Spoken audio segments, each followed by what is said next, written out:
Hello, can you state your name? Hello, I am Elijah Watson.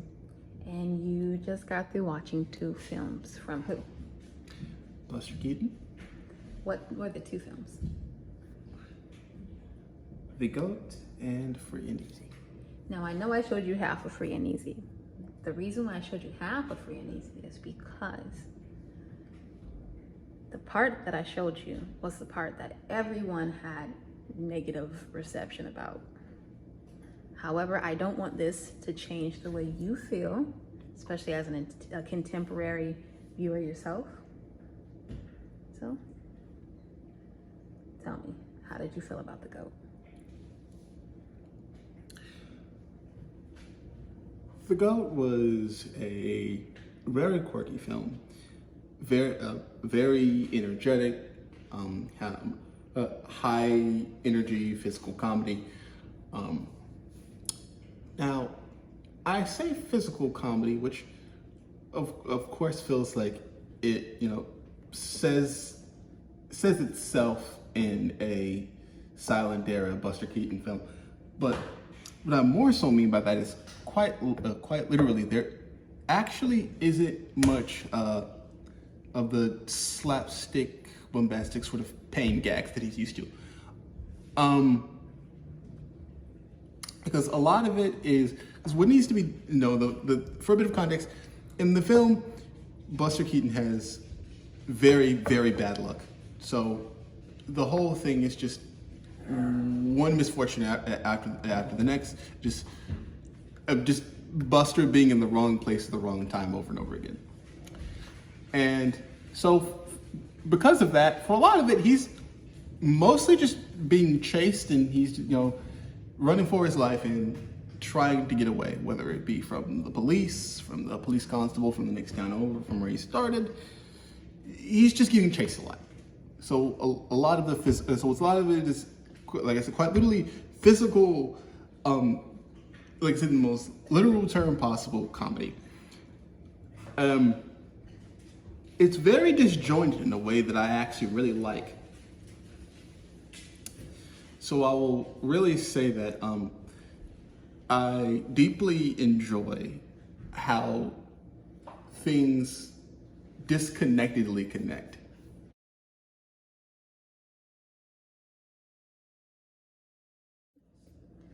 Please tell me what you think about Free and Easy. Your answer is whatever you want it to be. Just be honest. Be whatever comes to mind, say exactly that. There's no right answer, there's no wrong answer. Just tell me exactly how you felt about the movie. Now, let me preface this by saying I like both his silent work and his spoken work, his talkies.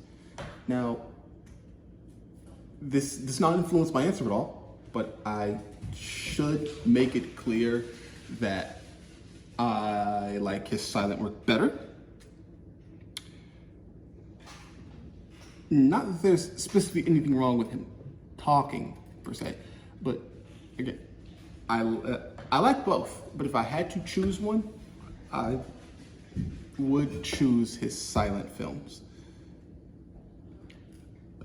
And sort of Free and Easy is a good gauge on why.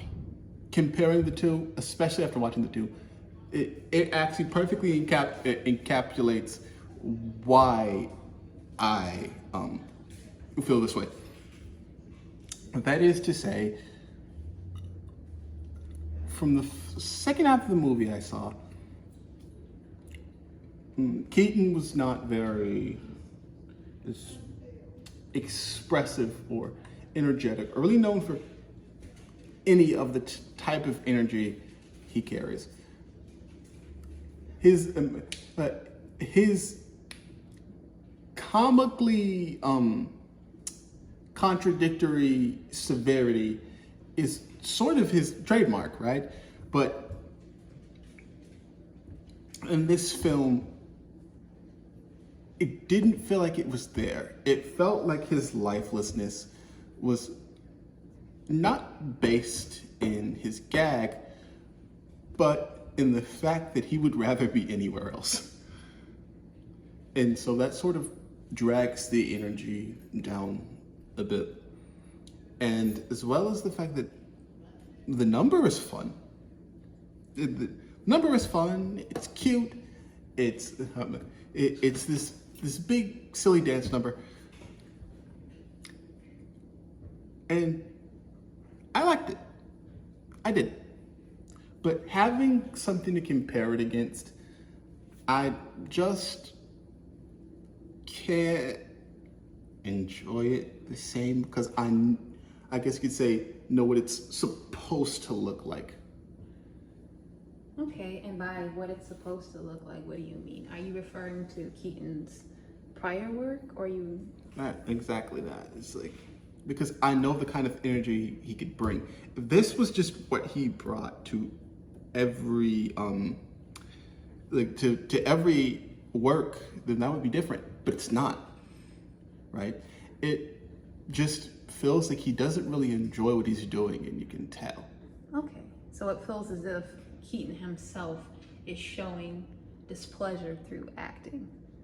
Exactly, and that sort of just drags down the whole energy. Like, even but bombastic physical comedy. That's his whole shindig, right? But compare the GOAT, where he's literally just running. There's large chunks where he's just literally sitting there. But there is so much more dynamic energy within it than the entirety of the second half of Free and Easy. Okay, well, let me ask you this before we stop our interview. Does that discredit or depreciate Free and Easy as a film? Would you say, if you were not to attach that to Buster Keaton's prior work, would you say that you still like the movie and would still look forward to seeing Buster Keaton in talkies? Now you see, that's the tricky part. Because, again, like I said, it was very cute, very energetic, right? But something just feels off. Like, even if I didn't know who Buster Keaton was, if this was just me going with this totally blind, I wouldn't say I would be bored, but it just feels like there's something not there that's supposed to be, despite everything that's going on. Okay, well, thank you for your time. I enjoyed your answers. I enjoyed your honesty. And thank you for being a part of this project. Thank you. Hi, I'm Jada Richmond. And you just got through watching? Buster Keaton's 1 Week and Free and Easy. Okay, so from Free and Easy, now we'll start with his silent work. How did you feel about 1 week? Honest opinion. 1 week, I really enjoyed the whole trying to save the house because it was messed up by what I'm assuming is an earthquake or some type of natural disaster. And the part where they thought the train was going to come hit it, so they were trying to fight it and push it out the way, and then it just went on the other tracks. It was really funny to me, and it was a lot more expressive because it was silent, and then they had the little cuts of the dialogue, which was really nice, because at the part where it seems that it needed it most, they put it there, so I really enjoyed the film a lot. Okay.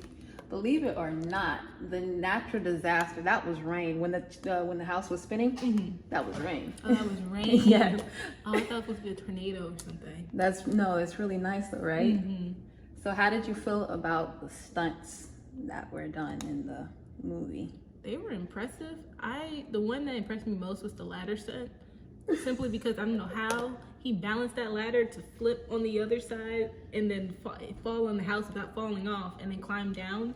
That was really impressive, because most of the other ones were him falling, being silly, but that one actually took skill, so I don't understand how that even works. So that was really good.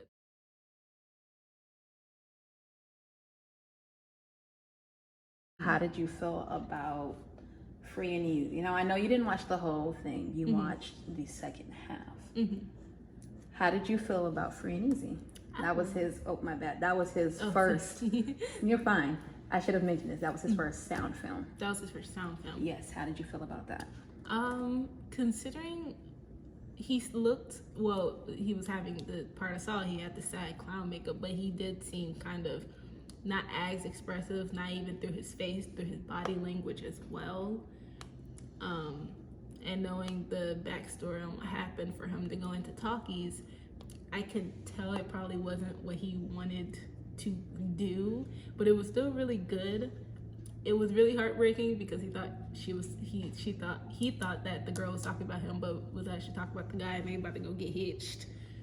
And then the little sad puppy, that broke my heart a little bit, but it was really nice. But I can tell he wasn't his full Buster Keaton self. Thank you, Jada. Of course, thank you.